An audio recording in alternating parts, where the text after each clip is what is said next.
Hello, story lovers. Welcome back to my channel, Possessive Husband, Innocent Wife, Part 25.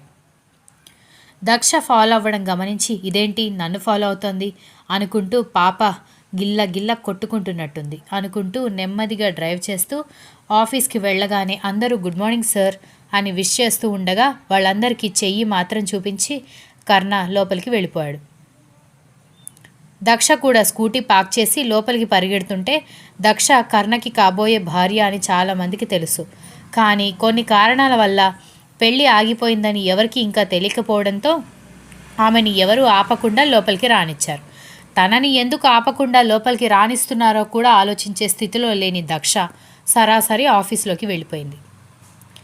కర్ణ ఉండే floor మొత్తం ఖాళీగా ఉండడంతో ఎవరికీ కనిపించకుండా నెమ్మదిగా గోడల మీద నక్కుతూ కర్ణ ఛాంబర్ వరకు వచ్చేసి లోపలికి ఎలా వెళ్ళాలి, వెళ్ళి ఏమని మాట్లాడాలి అని ఆలోచిస్తూ అక్కడక్కడ తిరుగుతూ ఉంటే అదంతా అర్థమైన కర్ణ పెదవుల మీద మాత్రం చెరిగిపోని ఒకలాంటి నవ్వు నిలిచి ఉంది. ఇంతలో ఆ ఫ్లోర్లోకి ఎవరో వచ్చినట్టుగా సౌండ్ వినిపించడంతో ఓ గాడ్, ఇప్పుడు ఇక్కడ ఎవరైనా నన్ను చూస్తే లోపలికి ఎందుకు వెళ్ళలేదు మేడం అని అడుగుతారు. వెళ్ళి బుక్ అవ్వలేను కదా అనుకుంటూ ఆ పక్కనే ఉన్న ఒక టేబుల్ వెనుక దాక్కోవడంతో కర్ణ ఛాంబర్లోకి ఎవరో ఒక వ్యక్తి వెళ్ళిపోతూ కనిపించడంతో దొరికింది ఛాన్స్ అనుకుంటూ అతని వెనుకే చిన్నగా వంగి ఆ రూమ్లోకి వచ్చింది. లోపలికి వచ్చిన మేనేజర్ దక్షని గమనించలేదు, కానీ కర్ణ తలదించుకొని ఫైల్ చూస్తున్నట్టుగానే ఆమె లోపలికి రావడం గమనించాడు. మెల్లగా కర్ణ ఛాంబర్లో ఉన్న మరొక డెస్క్ చాటుకి వెళ్ళిపోవడంతో మేనేజర్ తనొచ్చిన పని అయిపోయేసరికి బయటికి వెళ్ళిపోయాడు. ఇంతలో దక్ష ఫోన్ గట్టిగా రింగ్ అవ్వడంతో కంగారు పడి హ్యాండ్ బ్యాగ్లో ఉన్న మొబైల్ స్విచ్ ఆఫ్ చేయడానికి ట్రై చేస్తూ ఉండగా షూస్ వేసుకున్న 2 కాళ్ళు తన ఎదురుగా వచ్చి నిలబడ్డంతో తల ఎత్తి చూసి పళ్ళు బయటపెట్టి క్లోజప్ స్మైల్ ఇచ్చింది.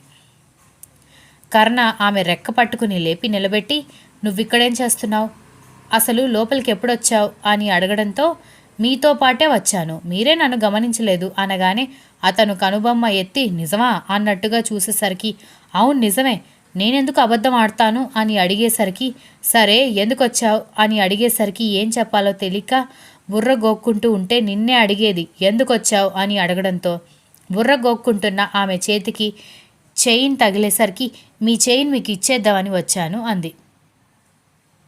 దక్ష మాటకి కర్ణ సీరియస్గా చూశాడు. అప్పటి వరకు నవ్వుతూ ఉన్న అతని మొహంలో ఎక్స్ప్రెషన్స్ మారిపోయి చెయ్యి ముందుకు చాపడంతో హా అని దక్ష నమ్మలేనట్టుగా చూసేసరికి ఇచ్చేయి అని అడిగాడు సీరియస్గా. అది అబ్ అని దక్ష తడబడుతుంటే నీ మెడలో వేసింది నేనే కదా, నేనే తీసుకుంటా అంటూ ఆమెని వెనక్కి తిప్పి చైన్ తీసి తన పాకెట్లో వేసుకొని నువ్వు వచ్చిన పని అయిపోయింది కదా, ఇంకా బయలుదేరొచ్చు అనగానే లేదు ఇంకా అవ్వలేదు అని కోపంగా అరవడంతో కనుబొమ్మ ఎత్తి చూస్తూ ఏంటే గొంతులేస్తోంది అన్నాడు. అంటే అది మరి మీరెందుకు ఆ అమ్మాయిని మీ కారు ఎక్కించుకొని రోజు తిరుగుతున్నారు అని అడగడంతో ఏ అమ్మాయిని అని అతను చిరాకుగా అడగడంతో అదే మీ అత్తయ్య కూతురు అని అడగడంతో అవును తను నా అత్తయ్య కూతురు, నేను తనని కారు ఎక్కించుకొని తిరిగితే నీకేంటి ప్రాబ్లం, అసలు నీకేంటి అవసరం, పైగా తను నాకు ఫియాన్సీ అని చెప్పాను కదా అనగానే జోక్స్ వేయకండి, మీరు తనని పెళ్లి చేసుకోవట్లేదని నాకు తెలుసు అంది. నీకెలా తెలుసు, నువ్వు నమ్మినా నమ్మకపోయినా ఇదే నిజం అని చిరాకుగా చెప్పడంతో అయితే నన్ను నమ్మించండి అనగానే నేనెందుకు నిన్ను నమ్మించాలి అన్నాడు రెక్లెస్గా. అదిగో అది నిజం కాదు కాబట్టే మీరు భయపడుతున్నారు అనగానే కర్ణ అగ్రెసివ్గా మొబైల్ బయటకు తీసి సత్యవతికి ఫోన్ చేయడంతో మేనల్లుడు ఏంటి నాకు ఫోన్ చేస్తున్నాడు అనుకుంటూ సత్యవతి ఫోన్ ఎత్తగానే అల్లుడు అని పలకరించడంతో కర్ణ దక్ష వైపు చూసి విన్నావా అన్నట్టుగా చూడడంతో మీరు తన మేనల్లుడు కాబట్టి అలాగే పిలుస్తుంది, అందులో కొత్తే ఉంది అని అడిగింది. అత్త నాకు నీ కూతురికి పెళ్లి జరుగుతుంది కదా అనగానే సత్యవతికి ముందు ఏమీ అర్థం కాకపోయినా ఖచ్చితంగా జరుగుతుంది అల్లుడు, నేను జరిగేలా చేస్తాను అంటూ ఇంకేదో అడగబోతుంటేనే ఫోన్ కట్ చేసి ఈ ప్రూఫ్ చాలా ఇంకా ఏమైనా కావాలా అనగానే దక్ష కళ్ళల్లో నీళ్లతో బయటికి వెళ్తుంటే కర్ణ చిటికలు వేసి పిలవడంతో ఆమె వెనక్కి తిరిగి చూసింది. నన్ను కాదు అనుకుని వెళ్ళిపోయిన వాళ్ల మొహం కూడా చూడను నేను, పో అని విసుగ్గా చెప్పడంతో దక్ష ఏడుస్తూ వెళ్ళిపోవడంతో కర్ణ కాసేపు తనలో చెలరేగుతున్న కోపాన్ని ఆవేశాన్ని తగ్గించుకోవడానికి అలాగే నిలబడిపోయి చాలాసేపటికి నార్మల్ అయ్యి వెళ్ళి తన వర్క్లో పడ్డాడు. దక్ష కర్ణ ఆఫీస్ నుంచి బయటకు వచ్చాక తన మొబైల్ మళ్ళీ రింగ్ అవుతుంటే ఫోన్ లిఫ్ట్ చేసి ఎందుకే కాల్ చేస్తున్నావు అని రమ్య మీద అరవడంతో ఏమొచ్చిందే నీకు, దారిలో పిచ్చి కుక్క ఏమైనా కరిచిందా ఏంటి, ఎందుకలా అరుస్తున్నావు అనగానే మరి లేకపోతే ఏంటి, ఫోన్ లిఫ్ట్ చేయకపోతే అవతల వాళ్ళు బిజీగా ఉన్నారని అర్థం, ఎందుకు ఫోన్ చేస్తున్నావు అని అరిచింది దక్ష. ఎవరి మీద నా కోపం నా మీద చూపిస్తున్నావని నాకు అర్థమైంది. ఆఫీస్ టైం దాటిపోయి 2 గంటలు అవుతుంది, ఇంకా ఎందుకు రాలేదు, లీవ్ కూడా అప్లై చేయకుండా ఆఫీస్కి ఎందుకు డుమ్మా కొట్టిందని బాస్ గాడు చెవి కోసిన మేకలాగా ఒకటే అరుపులు. ఎక్కడ చచ్చావే అసలు, ఎక్కడికి వెళ్ళిపోయావు అనగానే అప్పుడు తను ఆఫీస్కి వెళ్ళాలి అన్న విషయం గుర్తొచ్చి టైం చూడగానే ఉదయం 11 గంటలు అవుతోంది. వామ్మో అని అరవడంతో చుట్టుపక్కల ఉన్న వాళ్ళందరూ ఆగి తన వైపే చూస్తూ ఉండడంతో సారీ అని వాళ్ళందరికీ చెప్పి నేనేదో ధ్యాసలో వేరే చోట ఉన్నానే, ఇప్పుడు ఇక్కడి నుంచి ఆఫీస్కి రావాలంటే చాలా టైం అయిపోతుంది, దాని బదులు ఇంటికి వెళ్ళడం మంచిది అనగానే నువ్విప్పుడు బాస్కి కనపడకుండా ఇంటికి వెళ్ళావంటే ఇంకా రేపటి నుంచి నువ్వు ఆఫీస్కి రావాల్సిన అవసరం ఉండదు అని అంది రమ్య. అబ్బా నాకేం చేయాలో ఏమీ అర్థం కావట్లేదు అని దక్ష తల పట్టుకోవడంతో ఆఫీస్కి వచ్చి వెళ్ళవే, వాడి గురించి మనకు తెలుసు కదా, ఇక్కడ ఎంత ఎగిరినా అమ్మాయిలను చూస్తే మాత్రం రోడ్డు మీద కుక్కలాగే పళ్ళు ఇకిలించి మరీ మాట్లాడతాడు, ఏం కాదు నువ్వు ముందు ఆఫీస్కి రా అని రమ్య ఫోన్ కట్ చేయడంతో ఇక తప్పేలా లేదని ఆఫీస్కి వెళ్ళిపోయింది దక్ష. ఆఫీస్కి వెళ్ళాక వెళ్ళి ఒకసారి కలిసి సారీ చెప్పు అని రమ్య సైగల ద్వారా చెప్పడంతో ఇక లాభం లేదని బాస్ ఛాంబర్ దగ్గరికి వెళ్ళి డోర్ కొట్టి లోపలికి రావడానికి పర్మిషన్ అడగడంతో లోపలికి రమ్మన్నాడు బాస్. హలో మేడం రండి, రోడ్డు మీద చేయాల్సిన రాచకార్యాలు అయిపోయాయా, ఆఫీస్లో మీరు పని చేయాలి, లేకపోతే ఆఫీస్ అనేది బ్రతకదు అని ఇప్పుడే గుర్తొచ్చిందా అని వెటకారంగా అడగడంతో దక్షకి కోపం వస్తున్నా తప్పు తనది కాబట్టి ఏమీ మాట్లాడలేక మర్చిపోయి వేరే రూట్లో వెళ్ళిపోయాను సార్, మొత్తం సిటీ అంతా తిరిగి వచ్చేసరికి లేట్ అయిందని అసలు నిజం చెప్పకుండా అబద్ధం చెప్పింది. What are you crazy or what, లేకపోతే నేను పిచ్చోళ్ళలాగా కనిపిస్తున్నానా, నువ్వు ఈ ఆఫీస్లో 1 ఇయర్ నుంచి వర్క్ చేస్తున్నావు, నువ్వు రూట్ మర్చిపోయాను అని చెప్తే నేను నమ్మాలా, పైగా ఇప్పటి వరకు ఇలా ఎప్పుడు జరగలేదు కదా అనగానే సార్ నేను రోజు వచ్చే రూట్లో ట్రాఫిక్ జామ్ విపరీతంగా ఉంటుంది, ఇంట్లో బ్రేక్ఫాస్ట్ చేయడానికి టైం కుదరట్లేదు, అందుకే రోజు ఆఫీస్లో తినడానికి బ్రేక్ఫాస్ట్ తెచ్చుకుంటున్నాను, ఇక్కడికి వచ్చేసరికి ఆఫీస్ టైం అయిపోయి ఇంకా వర్క్ స్టార్ట్ చేస్తున్నాను, మధ్యాహ్నం లంచ్ తీసుకొస్తాను కాబట్టి బ్రేక్ఫాస్ట్ మొత్తం వేస్ట్ అయిపోతుంది, అందుకే కొంచెం త్వరగా వద్దామని షార్ట్ కట్స్ వెతుక్కుంటూ వచ్చేసరికి అది కాస్త లేట్ అయిపోయింది అని చెప్పింది.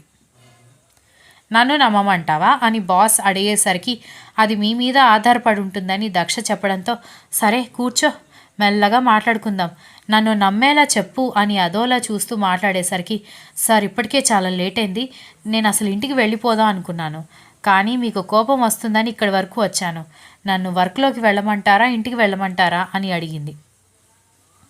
అరే అంత తొందర ఏంటి దక్ష, కూర్చో వెళ్ళొచ్చు, బాస్ నేనే కూర్చొని మాట్లాడమంటుంటే నీకు భయం ఏంటి అని అడుగుతూ ఆమె చేయి పట్టుకోవడంతో దక్ష వెంటనే చేయి వదిలించుకొని సార్ నాకు పనుంది నేను వెళ్తాను అని వెళ్ళబోతుంటే దక్ష భుజాలు పట్టుకుని ఆపడంతో వదలండి అని దక్ష అరవడంతో అందరూ గ్లాస్ డోర్ నుంచి లోపలికి చూసేసరికి దెబ్బకి ఆమెని వదిలేసి వెళ్ళి తన చైర్లో కూర్చున్నాడు. ఏమైందో అని రమ్య కంగారుగా చూస్తూ ఉంటేనే ఇంకొకసారి ఇలా ప్రవర్తించకండి అని కోపంగా చెప్పి దక్ష బయటికి వెళ్ళిపోవడంతో బాస్ మాడిపోయిన మొహంతో కూర్చున్నాడు. దక్ష ఆయాసపడుతూ బయటికి రావడంతో ఏమైందే ఎందుకలా ఆయాసపడుతున్నావు, అయినా ఎందుకలా అరిచావని అడగడంతో వాడు నన్ను పట్టుకున్నాడే అని కంగారుగా చెప్పడంతో వాట్ అని రమ్య దక్ష పక్కన కూర్చునే కొలీగ్ ఇద్దరూ షాక్ అయ్యారు. అవునే అందుకే అరిచాను, భయం వేసింది అనగానే ముందు వచ్చి కూర్చో అంటూ దక్ష కూర్చున్న తర్వాత వాటర్ ఇచ్చి కామ్ డౌన్, ఏమీ అవ్వలేదు కదా అని చెప్పడంతో వాటర్ తాగి దక్ష తల పట్టుకొని ఇన్ని రోజులు వెకిలి వేషాలు మాత్రమే ఉన్నాయి అనుకున్నాను, కానీ వాడు ఛాన్స్ కోసం చూస్తున్నాడని అనుకోలేదు, మీరు కూడా జాగ్రత్త అని చెప్పడంతో నా మీద వేలు వేసినా కూడా వేలు విరిచేస్తాను అని పక్కన ఉన్న అమ్మాయి చెప్పడంతో నీకున్నంత ధైర్యం అందరికీ ఉండాలి కదా అంది రమ్య. అంత ధైర్యం లేకపోతే ఇప్పుడు దక్ష అరిచింది చూడు, అలాగే అరవండి, అందరూ చూస్తారు, నోరు మూసుకుంటాడు అని ఆ అమ్మాయి చెప్పడంతో సరే సరే ఈ డిస్కషన్ ఆపు, ఇప్పుడు వర్క్ చేయగలవా, ఇంటికి వెళ్తావా అని రమ్య అడగడంతో ఇప్పుడు ఇంటికి వెళ్ళాలి అన్నా వీడి పర్మిషన్ అడగాలి, మళ్ళీ వాడి ఛాంబర్లోకి వెళ్ళి భయపడి చావడం కంటే ఇక్కడ కూర్చొని వర్క్ చేయడం మంచిది అని చెప్పింది దక్ష. దక్షకి జరిగింది తెలుసుకున్న ఎంప్లాయీస్ అందరూ, ముఖ్యంగా లేడీస్ అందరూ ఒకరిని పిలిస్తే ఇంకొకరు తోడుగా వెళ్ళేసరికి పాపం బాస్ గాడికి ఛాన్స్ దొరకలేదు.